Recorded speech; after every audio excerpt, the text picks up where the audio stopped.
hors série de mes carnets, ça doit être le 1193. Une histoire.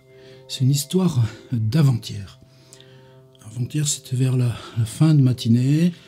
Je venais d'enregistrer une chronique là sur Alice Roland, Au secret de chacun. Vidéo qui est venue sur la chaîne hier matin. C'est un livre qui met un peu mal à l'aise parce qu'elle parle de ces 10 trajets d'artistes, mais c'est quoi artiste? Entre la formation, le déroulement de la vie, ça met un peu mal à l'aise parce que on n'échappe pas aux questions qu'elle développe, puis ça s'appelle Au secret de chacun, etc. etc. Donc peut-être que à cause de ce livre, j'étais un peu mal à l'aise. Qu'est-ce que je fais? Mes routines. C'est quoi la vidéo? C'est pas très intelligent la vidéo. C'est moins intelligent que l'écriture. Il faut d'autres connaissances et d'autres. Pour en faire des belles, j'ai du respect énorme, mais il faut 5 trucs, 10 trucs, 15 trucs, machin truc, les réglages, les ISO, les machins, la distance focale, vérifier avec ton mètre, tout ça, tout ça. Et puis moi j'en oublie toujours une dans la gamme totale. Alors, je retourne à mon gros appareil. J'appuie sur le bouton rouge, record off. Ouf, et là tu commences à relâcher, ça y est. Et puis, qu'est-ce que je fais? Je prends le pied de l'appareil et je le rapproche du bureau. J'étais un peu loin parce que j'aime bien travailler avec plusieurs objectifs. J'en change à chaque fois. Là, hier, c'était avec un petit Olympus 12 f2. Qui est très bien parce qu'il est très réactif en autofocus, donc même je peux bouger et il fait toujours le point. C'est quand on était au Québec il y a 10 ans, quand tu t'abonnais à Internet, ça s'appelait Vidéotron. Tu RON. Je sais pas si ça s'appelle encore comme ça, c'est pas... Mais moi c'est quand je vois toutes nos vidéos YouTube, littérature, plan fixe, un buste devant une table, comme dans la télé des années 50, et puis ça parle ou ça lit, avec un téléphone portable à 2 mètres, peu importe, mais c'est pas la question, mais c'est fini ça. Les vidéos, c'est de l'immersion, c'est de l'adresse, c'est... On se serre la main, on s'embrasse comme on peut, c'est du corps qu'on met dedans. C'est une autre vidéo, je raconte un peu ma vie, hein, c'est celle de la veille, ça s'appelait « Comment rendre nos chaînes YouTube encore plus secrètes ». Là maintenant, elle est sur mon Patreon, avec ces histoires de playlists et tout ça. Bon, enfin en tout cas, changer les objectifs, ça m'aide un peu à varier les postures, l'apostrophe, l'adresse, à qui on s'adresse, on ne sait pas quand on travaille. Donc je prends le pied et je le rapproche du bureau. Pourquoi? Eh bien, tout simplement parce qu'à l'intérieur, tu as des petites cartes SD, mais moi, je les enlève pas. J'ai un câble, mais pas si long que ça. Je le branche sur la prise USB-C de l'appareil et je le relie à l'ordinateur et j'importe la vidéo. Voilà mon histoire. Ah bah, attendez, pas fini. Ensuite, j'ai plein de trucs à faire, je sais plus trop. Je reviens dans l'après-midi. Alors, entre-temps, j'avais dû revenir. Tu viens, tu regardes ce qu'il y a des emails. En ce moment, par exemple, c'est les inscriptions aux ateliers d'été. Ça me pose beaucoup de questions. Qu'est-ce qui vient, qu'est-ce qui veut, les dialogues qu'on échange. Donc, je sais pas, j'ai dû aussi aller chercher le courrier, revenir. J'avais, par exemple, un petit livre de recycle-livre. Marin Casimir, merci Pascal Boss. C'est un des rares types qui travaillait dès les années 90 avec des appareils rotatifs pour fabriquer ces images 360. Et moi, ça me... J'en ai parlé souvent, c'est mon petit hobby en ce moment. Allez, pousse ton histoire. Donc, je dis... Où est-ce qu'elle est cette vidéo? J'ouvre Final Cut se relie à l'appareil, et qu'est-ce qu'il me montre? Carte pleine. Ouais. Alors j'avais ma vidéo, elle doit faire 22-23 minutes, donc elle faisait 27-28 minutes, avec petite coupe, les petits nettoyages, 2h59. Mon appareil, là, celui-ci, avait enregistré, pour ça que je prends cette marque Lumix, parce que les appareils sur lesquels il y a la taxe ordinaire des appareils photo, ils sont limités à 30 minutes, les Canon, etc. Là, Lumix, tu peux enregistrer tout le temps que tu veux. 2h39. Et à 2h39, il s'est arrêté. Alors qu'est-ce que c'est ces 2h39? C'est pour ça que j'ai mis le deuxième appareil là, dans le fond. Ben, c'est que tu vois ça. Tu vois le petit bocal là, ça pose beaucoup de problèmes. Est-ce que tu reprends du boulot là? On me dit, est-ce que tu peux venir à Lyon là, pour 2 fois 2 heures? Tu sais pas, il faut que tu distingues entre la panique qui te prend à ressortir, les trucs objectifs de dire ouais, le boulot que tu as, là il y a 2 textes de revue, et puis des fois je fais pas grand chose ici, des fois tu es juste là, je regarde les livres, je cogite. Les livres, c'est pas une question de travail manuel, tu comprends, c'est un travail de... Wow, faut dilater le temps. Donc cette vidéo de 2h39, ce qu'on voyait, c'était ça. Là, ce qu'il y a dans le petit appareil que j'ai mis derrière celui-ci. La rangée des livres, les petites choses que je mets sur les étagères, parce que ça te conforte, le rayon Lovecraft. Bon, ça, quoi. Et tu voyais quoi? Fois, j'avais fait ça aussi sur le Patreon. Qu'est-ce que voit mon bureau quand je n'y suis pas? Non, c'était pas ça. C'était comment je... Attendez, je vais regarder. Oui, j'ai retrouvé. Sur la question de savoir si je suis le même quand je suis à mon bureau, quand je ne me filme pas, filmé. De la question de savoir si je suis le même à mon bureau quand je ne me filme pas, virgule, filmé et... Bon, mais là, j'y étais dans cette vidéo. Là, sur les 2h39, c'était vide. Or, pour moi, c'est pas un vide. Et puis, bon, est-ce que j'ai tout visionné? Je pense que si je regardais en Final Cut, rien qu'à passer le petit curseur, très vite, j'aurais vu, tiens, le mec qui entre, le mec qui regarde ses emails, le mec qui prend un bouquin, le mec qui pose son courrier. Puis, mais est-ce que ça... Alors, j'ai fait une vidéo comme ça, en avance. Natashquan. Rive nord du fleuve, au Québec. Juste à côté, le village Innu, Nutashquan. Et puis là, j'étais resté 10 jours. C'est un grand souvenir à cause de l'immensité, l'infini de ces paysages. D'ailleurs, les amis, là, sur Facebook, je les suis quasiment au quotidien, voir, tiens, c'est comment le temps, là-bas, aujourd'hui. Et puis, j'étais logé au premier étage. En fait, c'était la maison du curé, mais qui servait plus à ça. C'était le bureau du festival. C'était aussi des chambres au premier étage qui servaient pour les instits qui viennent. Mais là, nous, c'était les vacances d'été. Et puis, ce que je voyais, c'était l'épicerie générale, avec sa station de service, petit dépanneur, enfin, cette tout petite épicerie, là, mais où j'allais moi aussi, m'acheter des pommes, du café, etc. Et puis, la 138. Et la 138, quelques kilomètres après Natashquan, c'est un chemin de terre. Enfin, c'est une route qui n'a plus de bitume, et puis elle continue vers le Labrador, vers le nord, etc. Et évidemment, très souvent, il y a très peu de circulation dans ce sens-là. Et j'avais laissé l'appareil tourner 1 heure, ce que je voyais de la 138, avec rien sur la 138, de temps en temps, un pick-up truck qui passe. Une fois, il y avait un camion, le gars qui s'est arrêté, qui a pris de l'essence, qui avait des cajots à livrer à l'épicerie, qui est reparti, etc. Et là, j'étais dans une vidéo conceptuelle, une vidéo qu'on retrouve sur ma chaîne, une vidéo qui dure 1 heure. Qui va regarder ça pendant 1 heure? C'est pas la question, c'est à quoi ça fait réfléchir, ça.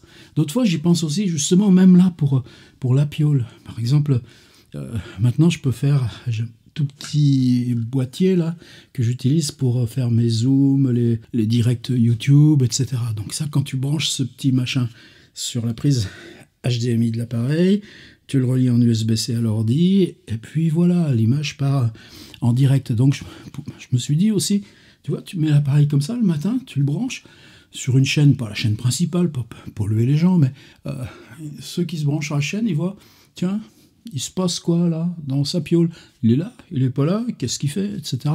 Bon, j'hésite, mais d'y penser aussi, ça, c'est productif. Il se passe quoi dans ton lieu quand t'es pas là? Alors, c'est là où pour moi le truc du conceptuel, ça vient. En vidéo, ça existe. Hier aussi, c'était sur Facebook, c'était pas sur sa chaîne. Tiens, pourquoi? Surtout que sur Facebook, la qualité, c'est vraiment pas terrible. Mylène Tournier, qui est notre star là, de YouTube, expérience texte, ville, littérature, tout ça. Bon. Alors là, c'est une vidéo de 30 secondes où elle disait « Je veux m'arracher la tête ». Et elle montre devant sa caméra Alors nous aussi, chaque fois, par exemple, avait fait une vidéo « Je suis un dinosaure ». Eh ben moi, j'avais fait une vidéo « Je suis un dinosaure ». C'est important. On prend, on se donne, on se redonne, on reprend. Donc j'avais fait une vidéo. Quand je vois cette vidéo, je veux m'arracher la tête. Alors tu te dis, est-ce que 30 secondes c'est bien? Est-ce que toi tu essayes de le faire? Oui, tu essayes de le faire. Et tu dis, est-ce que je pourrais peut-être justement transformer ça en performance vidéo si je le fais pendant, je mets mon petit chrono et je le fais par exemple pendant 35 minutes ou 6 minutes 40 comme le copain Arnaud de la Côte. Je m'arrache la tête et si j'essaye pendant 45 minutes, ça j'ai envie de le faire. Dire dans les années 70, alors ces vidéos que vous voyez dans les musées, voir les gars ce qui palpent quoi. Nous, est-ce qu'on pourrait vendre ça dans des musées? Non, ils s'en foutent bien de nous. Mais là, moi, j'ai un petit peu ma Bible. C'est Raymond Bellour, copain Michaud. Pensée du cinéma. Les films qu'on accompagne, les films qu'on cherche à ressaisir. L'entre-image 2, principal. Mot, virgule, image. Le corps du cinéma. Hypnose, émotion, minimalité. Et le classique, la querelle des dispositifs. Cinéma, installation, exposition. Donc, Bellour, là, si tu regardes les index, à chaque fois, il suffit de passer les photos qu'il met dans les bouquins, tu as des dizaines et des dizaines de types, comment ils s'y prennent, qu'est-ce qu'ils font, comment ils organisent les emboîtements, les vidéos dans la vidéo. Est-ce que moi, je travaillerais différemment si, par exemple, je me contentais avec ma petite caméra 360 par exemple, elle aussi qui peut faire du streaming, je la relie à l'ordinateur et je projette autour de moi l'image de mon bureau, mais je suis environné. Ça, une fois on l'a fait. Oh là là, ça aussi c'est dans une vidéo. Si vous cherchez à Lovecraft, Voyage Providence, on avait filmé en VR la bibliothèque Athénaeum, là où venait Edgar Poe, là où venait Lovecraft. Et puis le lendemain, on avait donné un masque VR au directeur de la Bible, et il était là au milieu, et il était toujours au milieu de sa Bible. Nous, on s'était mis devant l'escalier pour pas qu'il se casse la gueule, mais il se promenait en réalité virtuelle dans le lieu réel. Ça m'intéresse, ça, ces choses-là. Quand je pense à ces choses-là, est-ce que, au lieu là prendre un livre, chroniquer, ça serait bien de dire, allez, on fait l'expérience. On fait l'expérience, la performance, c'est-à-dire on assume la vidéo. Alors, la littérature aussi, elle est conceptuelle. Là, par exemple, un gars que j'ai croisé à Montréal, Craig Dworkin, fabuleux Craig Dworkin, que j'ai découvert grâce à Kenneth Goldsmith, c'est lui qui me l'a offert. Ça s'appelle Définition, DEF. Craig Dworkin, DEF, c'est l'abréviation de définition dans le dictionnaire. Donc il prend une phrase, j'ai dû en parler ça aussi, du logicien Gottlieb Frege. On the introduction of a name for something simple, a definition is not possible. Pour introduire un nom simple, la définition ne suffit pas. Sur cette phrase de Frege, il la recopie et il remplace chaque mot par la définition du mot. Il a un petit ensemble qui doit faire 2 pages, et il prend chaque mot et le remplace par cette définition. Et il s'arrête, oui, à un bouquin qui fait 100 pages, mais en 2 colonnes, imprimé petit.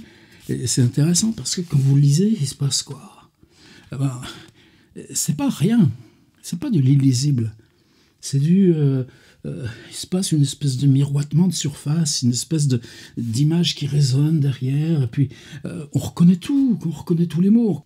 Un appariement temporaire ou impair de l'esprit qui nous vient de nos défauts hérités, des insultes, des maladies ou de l'environnement, etc. Il n'y a pas de lisibilité à échelle de la phrase, mais il y a une lisibilité qui vient dans l'échelle du mot et dans l'appel que le mot fait à ce qui l'environne, ce qui fait que c'est le paradoxe du conceptuel. Qu'est-ce qui compte? Évidemment, c'est le protocole, c'est de savoir comment il s'y est pris, de savoir comment vous pourriez faire la même chose là avec votre litré, etc. Mais pas seulement, c'est quand même en quoi cette réalisation nous perturbe dans notre usage au quotidien des mots.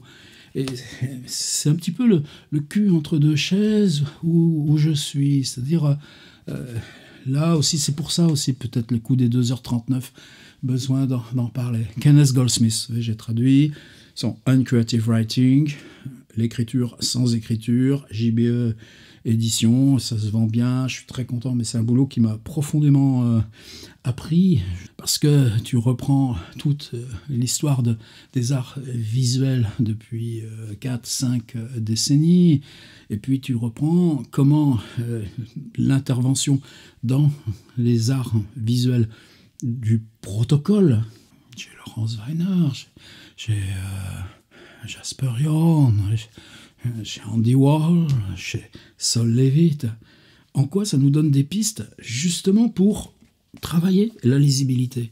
Et que si tu entres dans le travail de l'illisible, tu viens dans... Est-ce que le monde autour de nous est lisible? Non. Quand l'illisibilité devient une arme de plus à la littérature pour...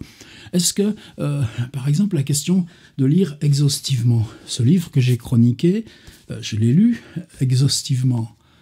Mais si vous prenez American de Gertrude Stein, Making of Americans, qui peut prétendre l'avoir lu en entier?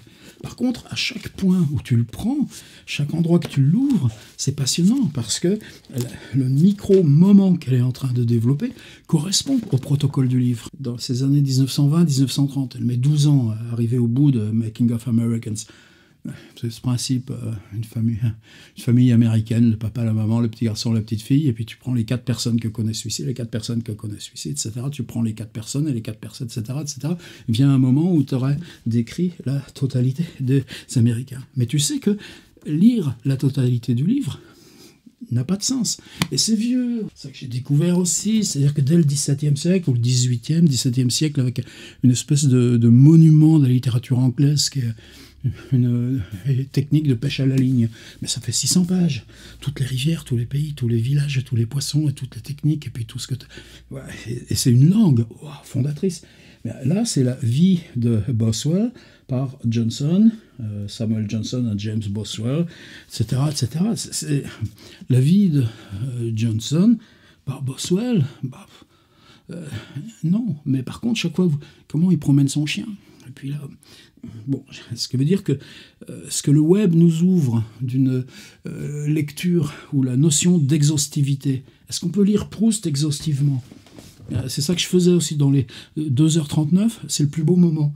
Je viens, je prends les 75 feuillets de Proust, que j'ai acheté samedi aussi, chez Gibert à Paris, et je prends un truc, l'arrivée à l'hôtel de Cabourg, avec la grand-mère, puis c'est pas du tout comme, c'est en 1908, la recherche elle commence à s'écrire en 1909, donc ça fait réfléchir, donc c'est un moment fabuleux, encore que je l'ai pas vu. Je suis venu, je me suis assis là, j'ai mis mes pieds là sur la table, et j'ai dû rester 40 minutes à lire 3 pages de cette ébauche de Marcel Proust, dans, vous savez, la scène de la grand-mère qui ouvre la fenêtre du restaurant ou qui contraint les enfants à aller toujours à la plage, etc. etc.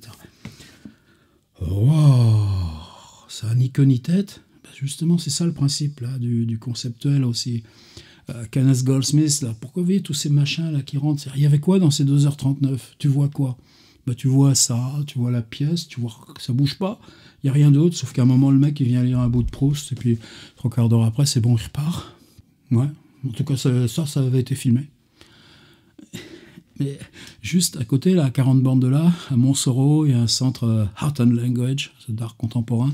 Et justement, ils ont ouvert une expo avec Kenneth Goldsmith. Kanye devait venir la semaine prochaine. On devait se voir, là, toute l'équipe le 10, et puis finalement, il a décalé d'une semaine, donc on devait se retrouver le 15, et puis dans la nuit d'avant-hier, message de Kanye qui dit non, c'est trop le bazar, c'est trop difficile, etc., et compagnie d'avion et tout, donc bah non, il vient pas. Question toujours de pandémie, pandémie.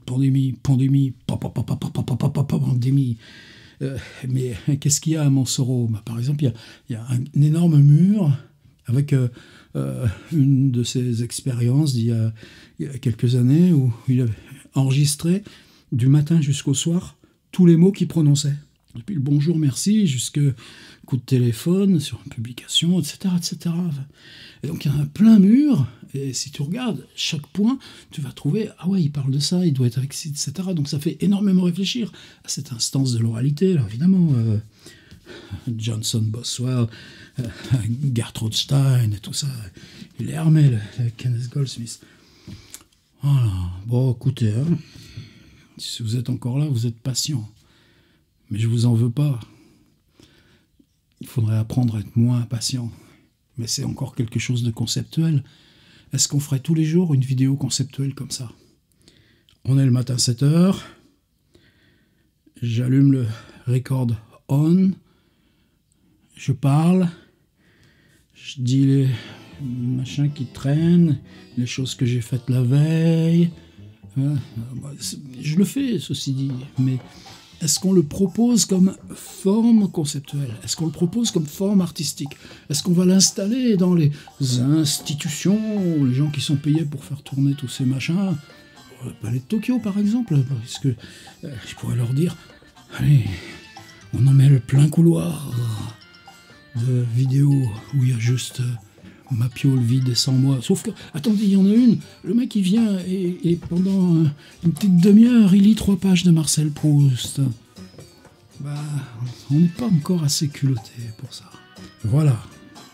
Alors ce matin, quand je suis arrivé dans la pièce, j'ai des choses pas marrantes à faire, je me suis dit, tu te dis 5 minutes. Pendant 5 minutes, tu vas parler de la question « Je serais un artiste conceptuel ». Et donc j'ai attrapé Bellour, j'ai attrapé Craig Dworkin. Mais est-ce que ça a fait 5 minutes, les amis? Je crois pas que ça a fait 5 minutes, ça a dû en faire un peu plus. Allez, peut-être tu vas faire la vidéo de 2 heures tous les jours. Non, c'est idiot. On a mieux à faire, hein. Mieux aller marcher.